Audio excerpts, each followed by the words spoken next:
Assalamualaikum warahmatullahi wabarakatuh. Saya Nurul Khotimah.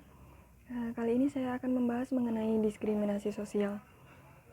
Diskriminasi sosial menjadi masalah sosial yang tidak hanya terjadi di Indonesia, melainkan di seluruh dunia. Diskriminasi sosial menjadi momok, menjadi masalah kita bersama. Diskriminasi sosial menjadi PR kita yang menambahkan kehidupan yang tentram, damai, sejahtera, sesuai dengan cita-cita bangsa Indonesia yang tertuang dalam Undang-Undang Dasar 1945. Sebelumnya mari kita bahas dulu apa sih diskriminasi sosial itu. Diskriminasi sosial adalah sikap, tindakan, perbuatan yang tidak adil, tidak seimbang yang dilakukan oleh seorang individu atau sekelompok orang terhadap individu lain atau kelompok lain. Apa sih penyebab timbulnya diskriminasi sosial? Penyebab timbulnya diskriminasi sosial adalah adanya kecenderungan dari setiap individu untuk mengelompokkan atau membeda-bedakan diri terhadap orang lain atau kelompok lain. Kemudian ada lagi penyebab lain dari diskriminasi sosial. Yang pertama, adanya rasa kecewa yang dihadapi atau dialami oleh individu yang kemudian melampiaskannya dengan melakukan diskriminasi sosial terhadap orang lain atau pihak lain yang menurut mereka pantas untuk mendapatkannya.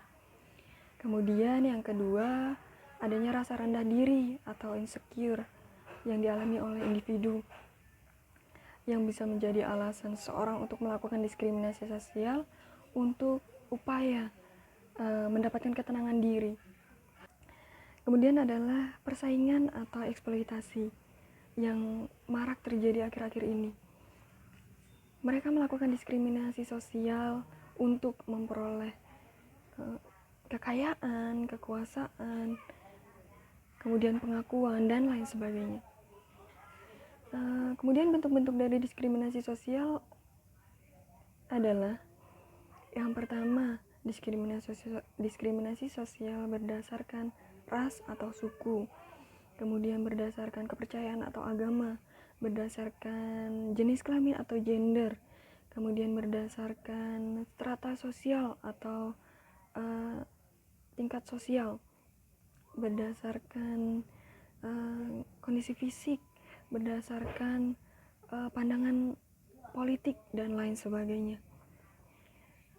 Berdasarkan jenisnya, diskriminasi sosial dibagi menjadi dua, diskriminasi sosial langsung dan diskriminasi sosial tidak langsung. Diskriminasi sosial langsung yaitu diskriminasi yang terjadi ketika peraturan atau hukum yang ditujukan langsung untuk suatu kalangan tertentu, etnis tertentu, suku tertentu, jenis kelamin tertentu, atau berdasarkan karakteristik tertentu yang menghambat setiap orang atau sekelompok orang memperoleh kesempatan yang sama dengan yang lain. Kemudian yang kedua itu diskriminasi sosial tidak langsung, yaitu ketika peraturan netral menjadi diskriminasi ketika diterapkan di lapangan. Contoh dari diskriminasi sosial tidak hanya terjadi di dalam kelompok besar dalam masyarakat, tetapi contoh paling kecil terjadi di lingkungan keluarga kita sendiri. Misalnya, ketika perlakuan terhadap anak pertama dengan anak kedua berbeda, tanggung jawab anak pertama, kedua, dan ketiga berbeda, dan lain sebagainya. Kemudian ketika diskriminasi sosial terjadi di sekolah, yaitu misalnya ketika guru yang memberi perhatian berbeda terhadap siswa yang pandai dengan siswa yang kurang pandai. Kemudian ketika diskriminasi sosial terjadi di lingkungan kerja atau di lingkungan perusahaan tertentu, misalnya ketika berdasarkan gender atau jenis kelamin, wanita dan pria diberi tanggung jawab yang berbeda karena mungkin melihat dari psikisnya atau dari kekuatannya dan lain sebagainya.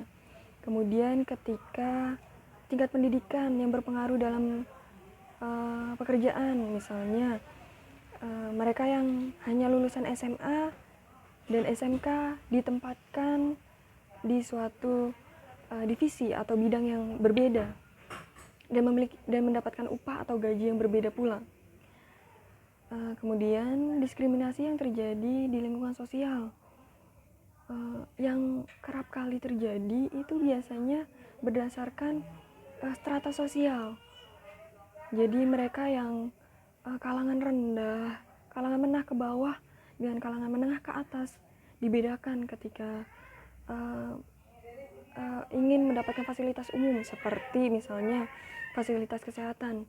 Mereka yang menggunakan BPJS kesehatan dengan mereka yang tidak menggunakan BPJS kesehatan mendapatkan perlakuan dan mendapatkan pelayanan kesehatan yang berbeda.